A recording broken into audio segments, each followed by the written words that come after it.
Hello and happy Sunday. So today, still continuing my newspaper journey. I'm really enjoying this, and I know that a lot of you are. Just an update: I will be doing some more of my Pokemon card videos, some more action figure openings, and murder mysteries. I have them coming up, but I'm kind of on a roll, and I'm enjoying the heck out of these. So, and I'm particularly excited to show you this one. This is July 6, 1876, of Philadelphia Press. This is the cover story, or the headline is General Custer killed. And this was a very important thing that happened on July 25th, 1876, which was about 11 days before this went to press. So news traveled slower back then. But I wanted to talk a little bit about the battle and what led up to it. But I'm just going to go to the build-up. I'm going to kind of just catch you up in case you don't know what all of this meant. And then we'll just go into the paper. So down and dirty. And I'm going to do this from memory. So if I make mistakes, those of you, Plains Indian Wars historians, please forgive me for what mistakes I make. But essentially this, and I have a book here to show you some pictures for reference. So we're dealing with George Armstrong Custer, who was a graduate of West Point. He graduated at the bottom of his class. I think that's pretty well known.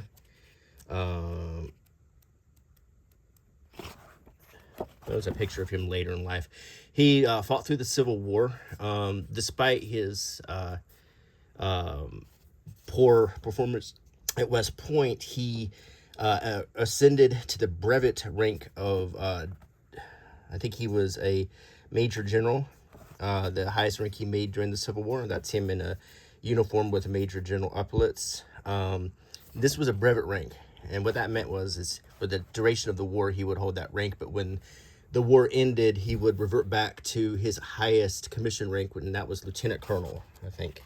So anyway, after the war ended, Custer was deployed out to the west. And eventually, after some other commands, he took command of the 7th Cavalry. And this was a regiment, and it had between 400 and 600 troopers, broken up into columns, or I think that's what they called them, or maybe it was companies. I know in an infantry regiment it would have been companies. Under his command, he had his major, who was named Marcus Reno. He had a captain named Frederick Benteen. He had some lieutenants, including his brother Tom.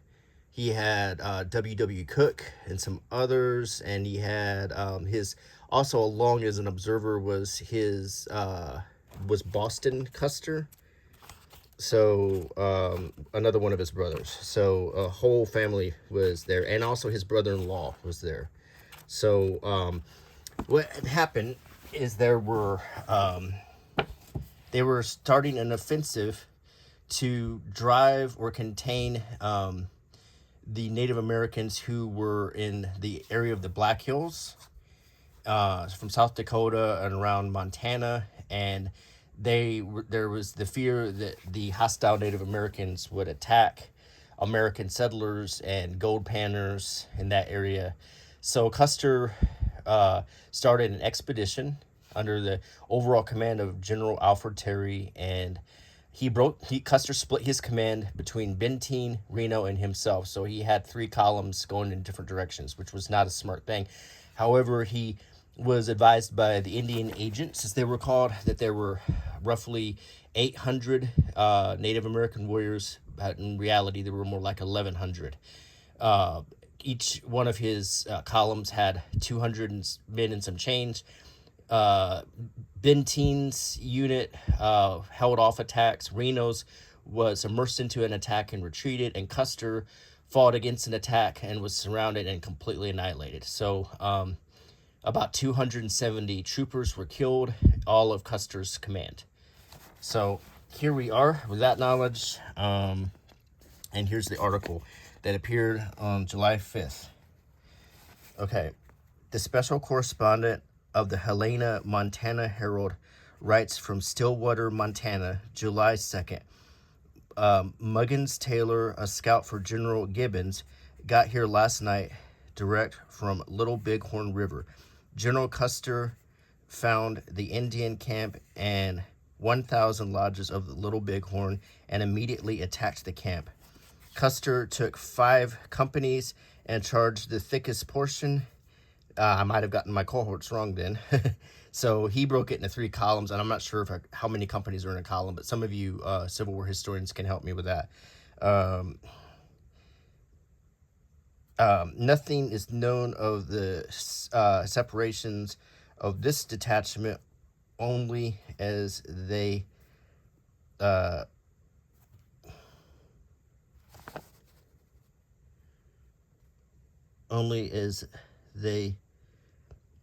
something by the dead, as they trace it by the dead.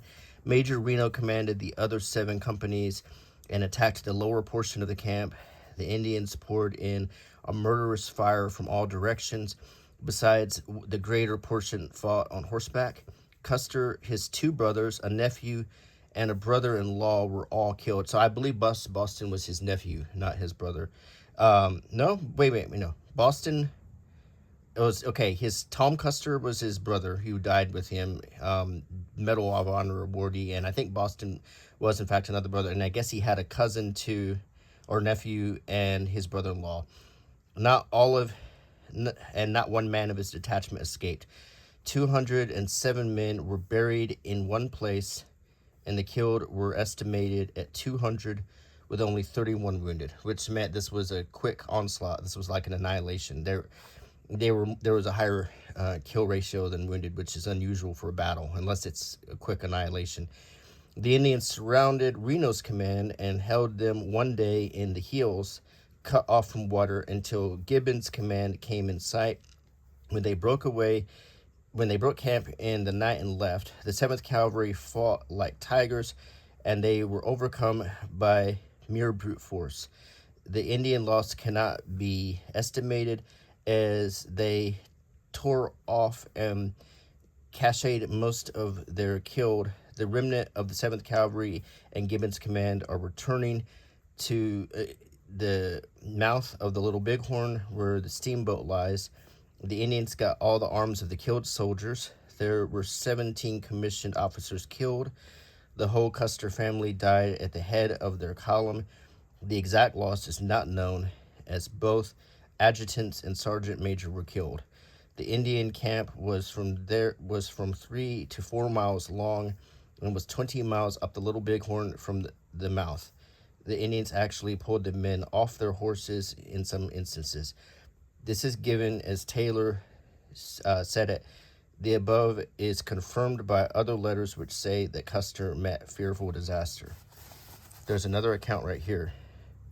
The Salt Lake Times-Dispatch from Bozeman, Montana, July 3rd, 7 p.m. says, Mr. Taylor, bearer of dispatches from the Little Bighorn to Fort Ellis, arrived this evening and reports the following. The battle was fought on the 25th, 30 or 40 miles below the Little Bighorn. Custer attacked the Indian village of from 2,500 to 4,000 warriors on one side, and Colonel Reno, and actually he was a major, was to attack on the other. 3 companies were placed on a hill as a reserve.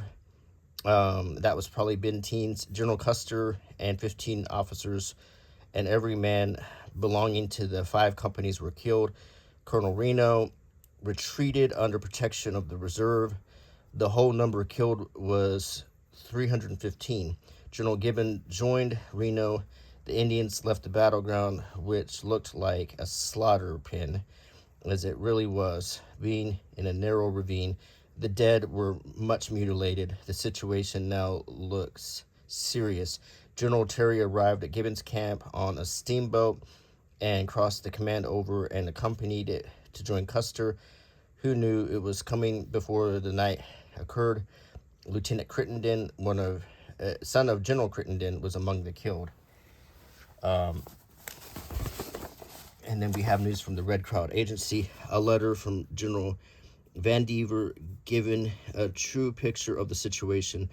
Under date of June 30th, General Van Dever writes from Red Cloud Agency to the Commissioner of the Indian Affairs as follows.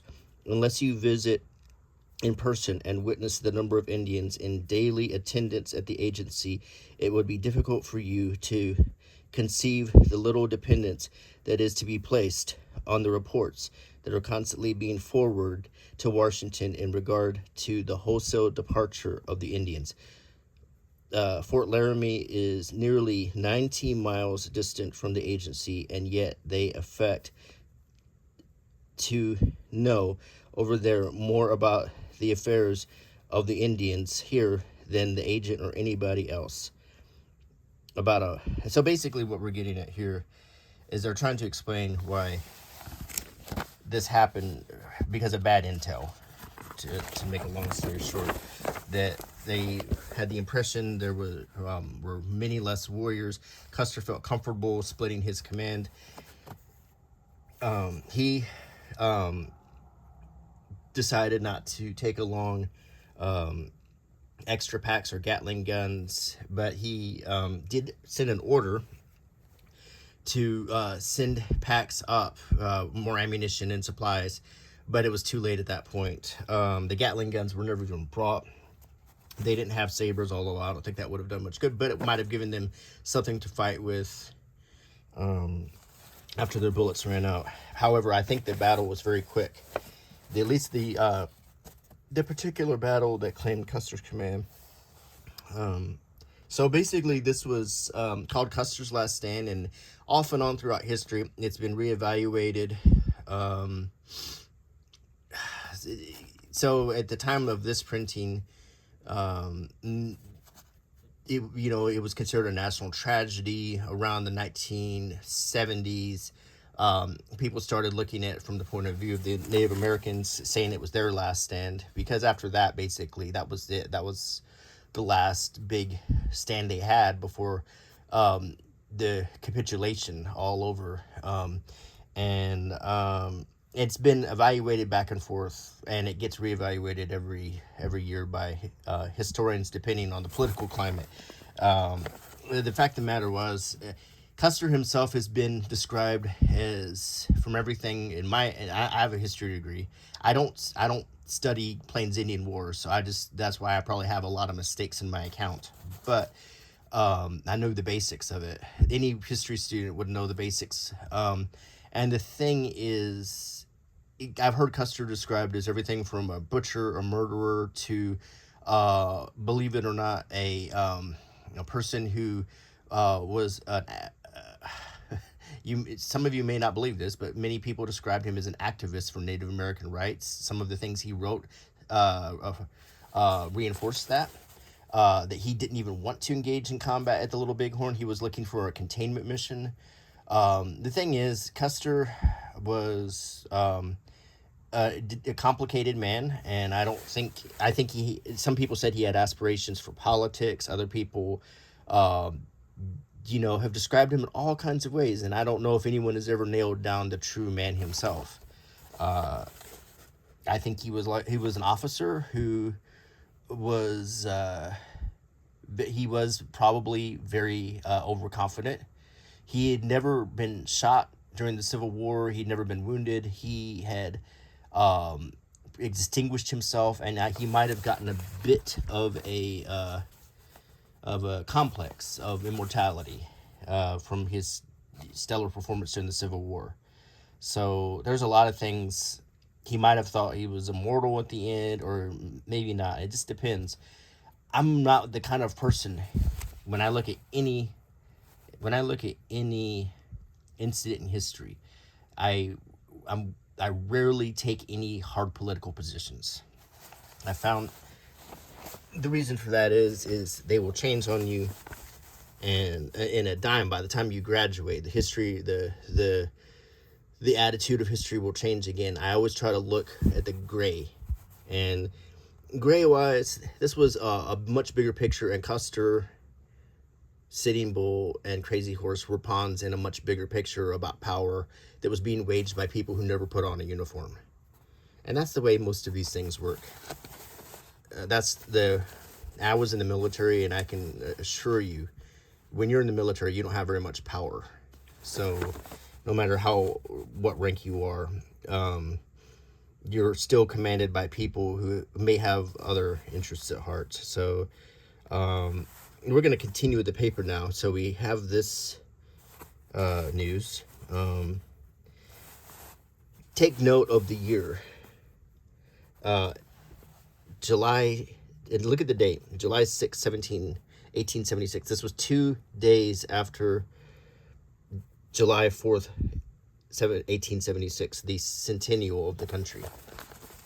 So that's bad news to get on the 100th anniversary of the United States. So keep that in mind.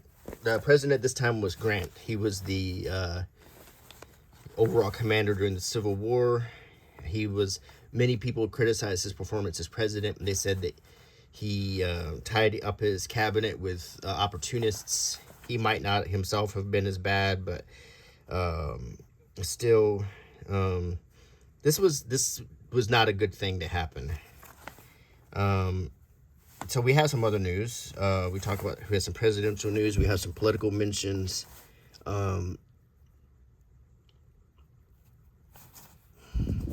Affairs of the Capitol, the 44th Congress, Senator Morrill, why the president did not attend. We have inaugural exercises, events of the Old World, the Turks and the Servians, and the Old World is Europe.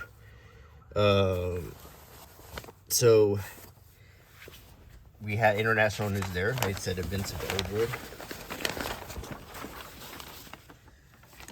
The rights of women, right here. Points of a unique paper. The declaration presented by Miss Susan B. Anthony and her sisters to the Vice President of the United States in Independence Square. Susan B. Anthony, of course, was the mother of the women's rights movement. They put her on the silver dollar in the 70s. Let's see, a gala day at Bethlehem, Philadelphia in summer, art preserved. So the world goes on. Some delegates, and we have some ads, excursions on steamships, hold for saltwater daily excursions on the lower bay. So you see the different things that you would look at in the paper at this time. Fine arts, looking glasses, the cheapest and best. That means a mirror. Engravings and picture frames. So, and the reason looking glasses and photographs would be in the same place is daguerreotypes were actually printed onto mirrors. So if you ever see a daguerreotype photo, it's actually on a mirror. And you probably heard of tintypes, but a lot of people haven't heard of daguerreotypes. There's some crystal soap, pianos, quite a lot of ads. Now we have the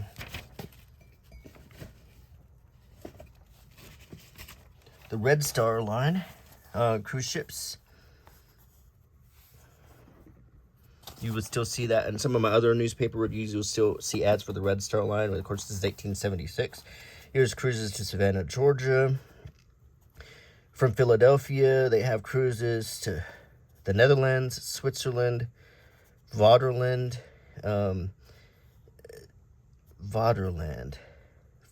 What is Vaterland? I know the Netherlands is the Netherlands. The countries have different names. I'm not familiar with that one. Someone can surely leave a comment on that one too. Fire insurance. Another thing for context is the Civil War ended 11 years ago. So the country's in a state of reconstruction right now. but they are talking. There was a little bit of optimism. We got out of a depression shortly before this, and we were looking towards the West as a new future for Americans. And of course, the whole Custer thing.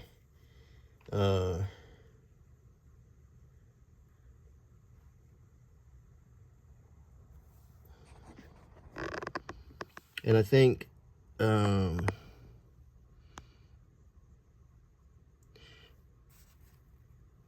this is just different news. They're not actually talking about Custer here either. They talked about it on the front page. Surely we'll run into it again, some more perspectives on it. This is the first time I've ever opened this paper. We got ads for gloves, parasols, corsets, undergarments, hotel stays. Another thing that happened this year, to put it in historical context, this is the same year that Wild Bill Hickok was killed. So you can picture in your head that the Old West was all going on in full force right now too. Billy the Kid was a 17-year-old at this time.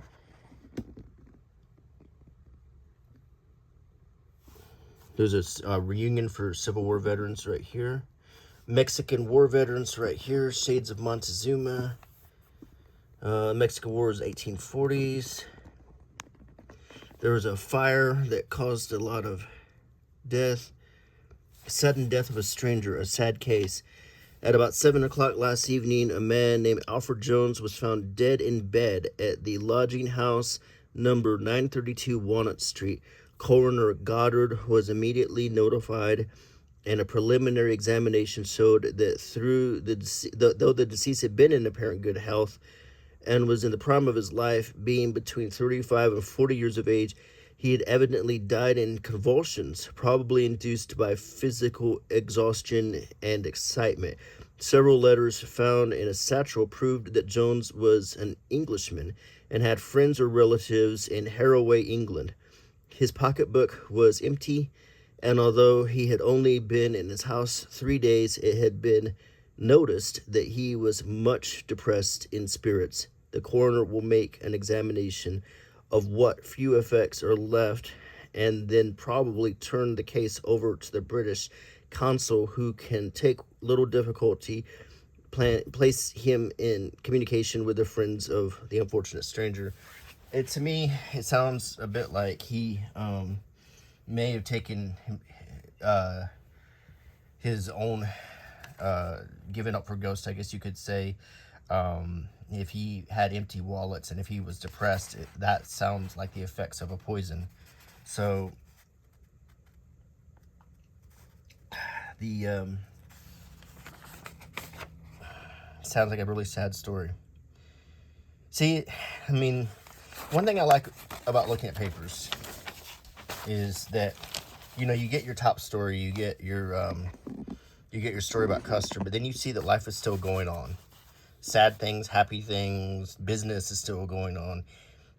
And this is like today. We tend to dwell on one thing that makes us upset.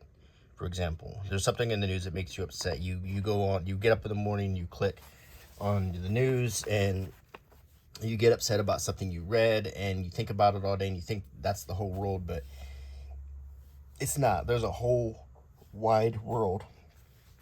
There may be other sad stories, there may be other happy stories, but this looking at papers reminds me, because I like to get a paper from a historical time, and it reminds me that a lot happens in one day, not just the history. So, and that's a little bit deep, but I'm trying to explain myself a little bit. Here's something about ovarian tumors, sarsaparilla, resolvent. These are medicines. Dom Perignon champagne. They had it back then. Dr. Radaway's regulating pills. Perfectly tasteless, elegantly coated with sweet gum. Purge, regulate, purify, cleanse, and strengthen. A lot of these were made of yeast or different things, but A lot of these were was what we call quackery. Now we get some more news on Custer. Dispatches to General Sherman and Sheridan, and they were overall commanders of the army, which show that the first reports were only too true. An estimation that Custer sacrificed himself and his command by blundering. No. Now this is a negative report right here. The dispatches printed in the press of yesterday announcing that General George A. Custer and his gallant command had been massacred by the hostile Sioux created a painful sensation in every section of the city. The name of Custer is a household word. It was marked deep on the hearts of our people during the brightest and darkest hours of the late rebellion. That would be the Civil War. Dashing Custer and his cavalrymen many a time during fear and doubt, and when the stars in our country's sky shone dimly, brightened up the national gloom, and quickened the hearts of the despondent by his fearless dashes into the very focal fire of rebellion. Custer was during the war, in a word, where the bullets were shot quickest and hit keenest, and when peace folded the soiled and tattered flags of the Republic and crowned the conquest of their smiles among the galaxy of generals who came from the smoke and the tarnish of the battle zone, stood higher in the estimation of the nation than the man whose scalp today probably dangles at the side of some savage warrior. Custer fell at the head of his command, fell where death's sickle cut, close and sure, fell, and around him were gathered the gallant men of his command, who illustrated by their bravery's fail appreciation of esprit de corps and amor pastoria. The writer remembers Custer in his fearless dashes in the Cavalry Corps of the Army of the Potomac, and calls to mind his appearance of the Great Review in Washington at the close of the war, when his command, the war-beaten and war-bronzed, marched up Pennsylvania Avenue, passing in review the lamented Lincoln and his glorious cabinet, which now fills such an important niche in history. Custer rode a light bay stallion, high-mettled, richly caparisoned, and full of fires, so remarked in the gallant trooper who bestrode him. Other stars may have burnished brighter, but none shone more resplendently than did the single star when George A. Custer had won in his Virginia campaigning. Not one distinct officer, unless was exempt Sherman and Sheridan, fresh from their conquest, wore his honors more meekly than did the general whose premature loss we now lament. What they're doing is sort of recalling the living legend that Custer was, and when they were talking about how he cheered people up, it was because he was the hero. He was the plucky, young, handsome man who was bringing hope to gloomy stories about Confederate victories against, and those victories up until Gettysburg, they were pretty frequent. So, so Custer was a bright spot, and so that hopefully will give you some understanding of how the country felt. But I'm actually a bit surprised that they use the word blundered here.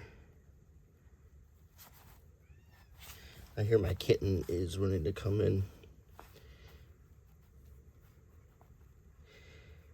Now, there are many articles here, and I'm trying to find one that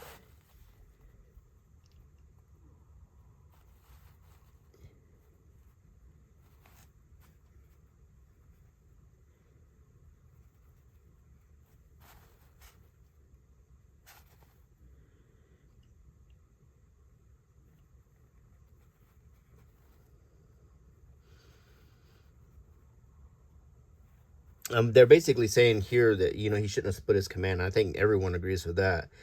That they had a plan of attack, and the plan was for Custer to have his entire regiment all at one time, and that probably would have prevented the disaster. I think without a doubt it would have.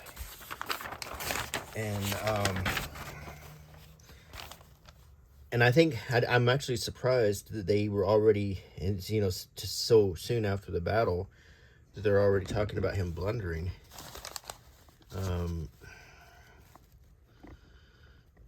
So we got some more ads. Dictionary, blotters, rubber goods, seltzer, anti-dyspeptic elixir, rare old whiskeys, brandies.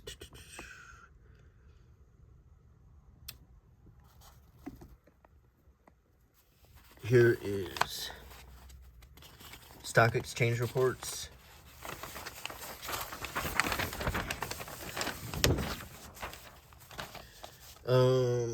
We got some more news stories here. We have amusements this evening. This would all be live theater or music performances. Obviously, no movies at this time. We only had still photographs.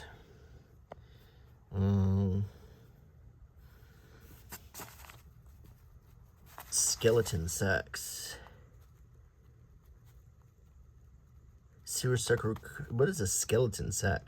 French worsted diagonals. I've never heard of that. You could buy some hams.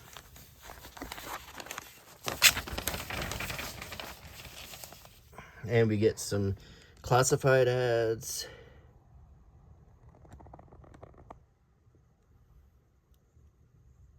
We got some news report, arrest reports. For John McCabe and George McBride pleaded guilty to the theft of a wine cask from the front of a store, sentenced to 6 months.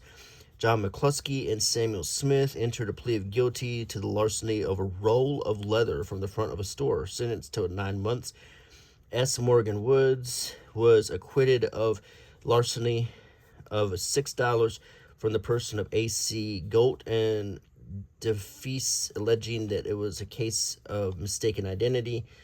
William Rawlings was convicted of the larceny of wearing apparel and an open glass from a fellow waiter in a boarding house, sentenced to 9 months in prison for impersonating a waiter. That's pretty harsh. Got some fire insurance ads. Hotel directory at the Centennial Hotel.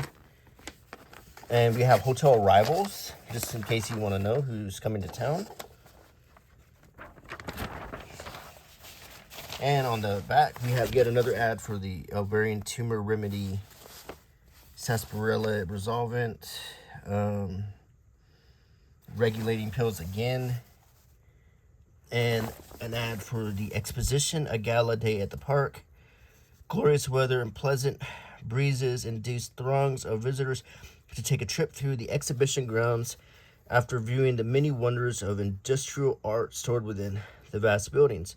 The Centennial Exposition, for a long time, and I don't think they really exist, or they're not as big a deal if they do, is we had World Expos. We had, they were like World's Fairs, and they were a big deal during the 1800s and the early 1900s because they were a chance to show technology, and we still have, for example, the pier in Chicago is left over from the one in Chicago. If you go to Nashville, they made old Greek buildings, and they still have some left.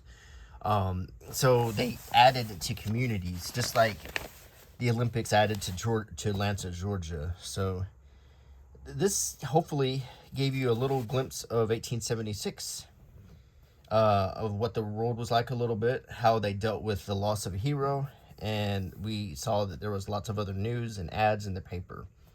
So anyway, I hope you enjoyed the video, and thank you for watching. If you've gotten this far, please subscribe and leave a thumbs up and click the bell icon. Please leave a comment, and I'll see you again. Bye.